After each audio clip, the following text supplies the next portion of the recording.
concrete evidence. That's what Israel's prime minister says the IDF has uncovered on the grounds of the Shifa Hospital in Gaza. He says key terror leaders were hiding in the hospital and hostages were also held captive there. The Israeli military has recovered the bodies of 2 of those hostages. CBN Middle East correspondent Julie Stahl has the details from Jerusalem. The Israel Defense Forces discovered an operational terror tunnel shaft on the grounds of the Shifa Hospital. Israel has been saying tunnels under the hospital are part of a Hamas terror command center. The White House also says U.S. intelligence shows Hamas was using the medical facility to protect a key command center. Hamas denies Israel's claims, but the Israeli military also says it found photos and videos of hostages on laptop computers in the Shifa Hospital. They also discovered a booby-trapped vehicle containing a large amount of weapons. We found a vehicle filled with ammunition, RPGs, AK-47s. We see handcuffs, knives, preparation for taking hostages from Israel on the attack of October 7th. As you can see, they were very well prepared, and where they're hiding all of this equipment is in a hospital, a place that's supposed to be for humanitarian aid. They have all this evil hidden here. The State Department says it's because of Hamas' strategy that it's difficult for Israel to avoid civilian casualties. Remember that it is Hamas that is putting all of these people in harm's way. It is Hamas that continues to operate inside hospitals as they have done inside mosques and schools and other civilian infrastructure. It is the Hamas that is the root of all this problem. That is creating such a difficult challenge for the international community and for the Israeli military. In an interview with CBS News, Israeli Prime Minister Benjamin Netanyahu says they have concrete evidence that terror chieftains were hiding in the hospital and fled when Israeli troops entered. He also said they believe the hostages were there. We had strong indications that they were held in the Shifa Hospital, which is one of the reasons we entered the hospital. If they were taken out. We have intelligence about the hostages, but again, as to your first question, I think the less I say about it, the better. The Israeli military saying it recovered the bodies of 2 hostages near the Shifa Hospital.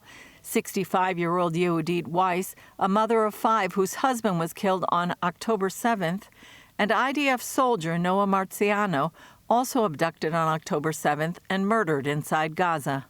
President Biden is backing Israel's military operation, but also saying he discussed with Israelis their need to be incredibly careful in the Shifa Hospital raid, and saying the fighting in Gaza would go on until Hamas was defeated.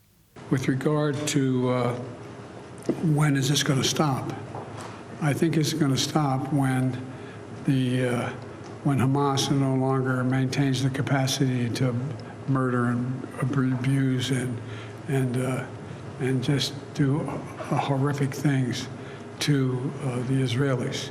But there is a clear disagreement between the U.S. and Israel. Netanyahu says Israel will maintain security control over Gaza after the war is over to protect Israel. But Biden sees a different future, again supporting a Palestinian state, an idea not likely to be popular here in Israel. I made it clear to the Israelis that to Bibi and to his war cabinet, that I think the only ultimate answer here is a 2-state solution that's real. Julie Stahl, CBN News, Jerusalem. Well, with us now for more on what's happening in this war and what may come after is Jason Greenblatt. He was the White House special envoy to the Middle East under President Trump. Welcome to the 700 Club. Thank you for having me. What's your assessment of how Israel is handling the war? There seems to be a lot of critique, whether from the UN or from other Arab nations. What's your take? Well, first of all, the UN has just about zero credibility when it comes to Israel. We've seen that over decades of statements and resolutions coming out of the UN. I think they're doing the best job that they possibly can when they're fighting an enemy who is embedded within civilian society, within civilian infrastructure, a terrorist group who cares nothing about human life, not Israelis, obviously, and even not Palestinians. So I think they're doing as good a job as they can under extraordinarily challenging circumstances. Well, President Biden just asked for a two-state solution, which I'm kind of amazed that in the middle of this he's saying that. My point of view is, frankly, an old one. The Arabs have never refused an opportunity to refuse an opportunity. So do you think that it's realistic to even talk about a two-state solution right now?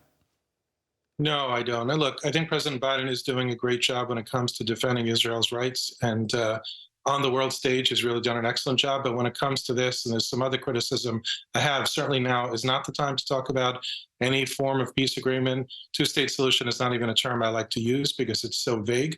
And there was polling released yesterday with a small sampling of Palestinians. But it's a very dismal poll, which shows that most Palestinians either support what happened on October 7th, the atrocious barbaric attacks, or they want one state just themselves with no state of Israel. So the polling suggests that President Biden is way off on this. And regardless, it's going to take a long time to build trust and to assure Israel that something like this can never happen again.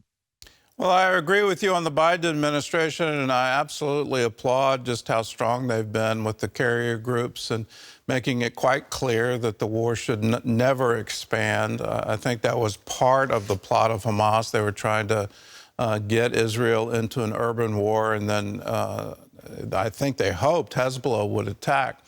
So, but let's look at something very specific. The Biden administration extended a waiver on Iran sanctions, and it could free up $10 billion. And my view is Iran, it just gives them more money to spend on terrorism.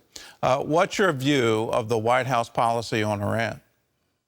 No, I agree. I mean, the failure to recognize that at the end of the day, the Iranian regime is the main source of trouble in the Middle East, not just Israel, of course, but they want to eradicate Israel, but all the other countries. Unless the Biden administration is willing to confront Iran, not necessarily militarily. First, let's admit it. The Iranian regime is responsible here. And until they do that, we're just going to keep going through this cycle. What they're trying to do is take the temperature down. They're trying to protect Israel. Well, good. I respect that. I agree with it. I applaud it. But they're missing one key piece, which is their failure to recognize what the Iranian regime is doing. And I think this release of funds is just going to give the Iranian regime a whole host of pockets to fill to foment terrorism against Israel, against our Arab allies, and really around the world. What's the long-term future of Gaza? I know that's a really broad question, but you know, there's a lot of, can Israel control it? Should Israel control it? Should the UN get involved? What, in your view, is the best way forward for Gaza after the war? Well, first of all, if Israel is successful at rooting out Hamas, and you know, it's a big if, but if they are, of course, that's much better for Israel, but it's also much better for the Palestinians living there. Prime Minister Netanyahu said Israel will have to have some form of overriding security control that is not to the liking of the Biden administration. But unless the Biden administration or others can assure Israel that there will be an alternate mechanism to make sure that Hamas 2.0 and 3.0 don't rise and create more October 7th and otherwise attack Israel, I'm not sure that we have a choice. I don't think the UN can be trusted. I don't think they should be involved. But I would say that approaching our Arab friends and allies in the region, working together with Israel, maybe we could come up with a mechanism where Israel's presence is there, but not significantly so. The Arabs are helping to build and secure Gaza, and Palestinians could thrive and prosper until I should say, maybe there'll be a full-blown peace agreement with Israel down the road, and then all Palestinians could thrive and prosper. But unless somebody could assure Israel that there'll be a mechanism in place to prevent what's happened, I don't know that anybody really has a choice. Well, you were one of the architects of the Abraham Accords, and I'm really encouraged to hear you say there could be an architecture for Gaza going forward. You wrote about creating the Abraham Accords in your book, In the Path of Abraham. I actually viewed the Abraham Accords as one of the prime targets of Hamas, that they launched this in order to stop Saudi Arabia. And I thought that the Accords would actually dissolve under the current war. But they've held strong. So how do you think, what's the future here? Are the Arab nations going to say, we completely reject Hamas, Israel is part of our history, it will be part of our future, we want peace with Israel? Is that the end result of all of this? Well, I think we should applaud the United Arab Emirates, Bahrain, Morocco, who have stuck by the Abraham Accords. The UAE in particular has said some very strong statements after October 7 about the Abraham Accords. And yes, I believe they'll continue to stick with it.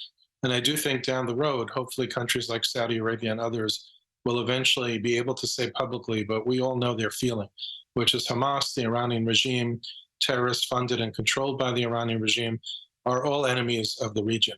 And unless and until we root all of them out, and Saudi Arabia could continue with its plans, and the UAE and all these countries that have these amazing things going on, none of them are safe. Maybe a little bit more safe than Israel, but none of them are safe, while Hamas and the Iranian regime are running around, and Hezbollah and the Houthi terrorists as well. Well, Jason Greenblatt, thanks so much for being with us. Thanks for all your work for peace in the region. And I pray that your vision of Gaza in the future can actually come to pass. And I encourage you, keep speaking that, keep speaking hope for this region. We need it now more than ever. Thanks for having me.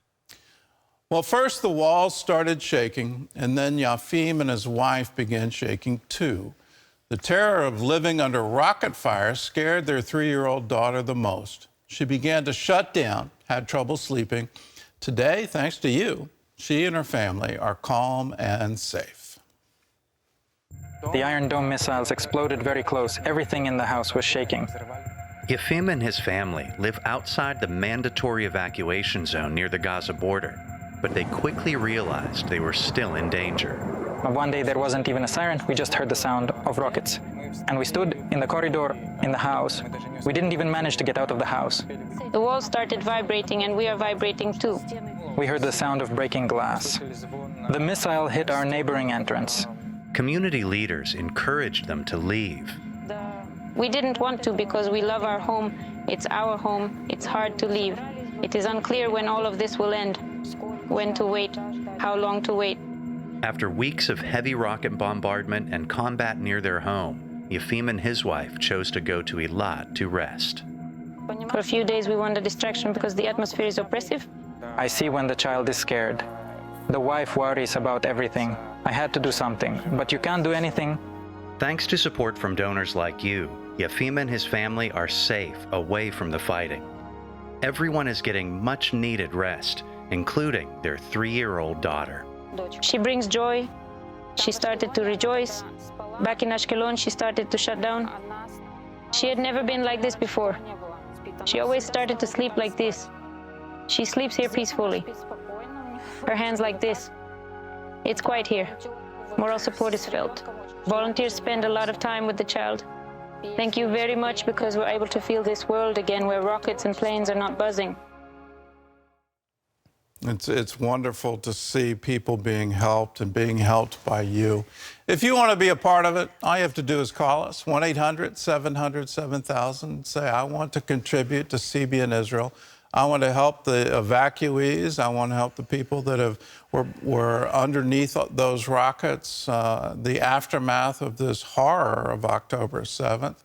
And where we need to be with them, and we need to be with them long term. So if you want to be a part of that, give us a call, 1-800-700-7000. Say, I want to give to CBN Israel.